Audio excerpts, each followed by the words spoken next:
Napunan pa ang mga tao nga giswab sa gilockdown nga area sa barangay Kubacob, Dakbayan sa Mandaue. Kahinumduman ang dapit apektado human may usa ka namatay nga padung na untang ilubong apan hibaw ang positibo di ay sa COVID-19. Sa pagkakaroon, gi-monitor ang sitwasyon sa maong dapit.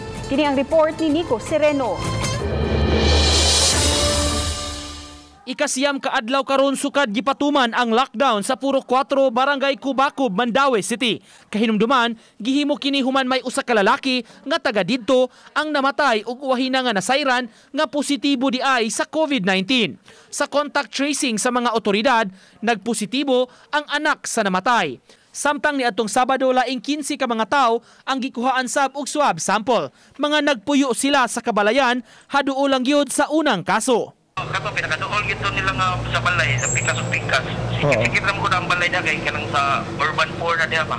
Diha man na silang ihaya ang kuan niya. Sikit-sikit lang ang balay na kabisita gina sila. Sa dato sa barangay, 30 ka balay tanan ang naka-lockdown kundiin 48 ka pamilya ang apektado.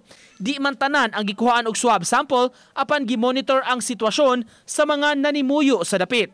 Gwardyado sab ang lugar sa mga tanod aron walay makagawas-gawas. Meron sa mga sinasuko niya pero amo ra gipasapot og taro nga protocol bigyan sa tong gobyerno sa barangay kung sa tingni kanang di tuman sa kuan sa balahod ba niya si bako sa dog makadaghanan niya no ng positive. Sa dato sa Mandaue City kagahapon, 11 ka mga kaso sa COVID-19 ang napuno ug may 5 sab ka bag-ong recoveries.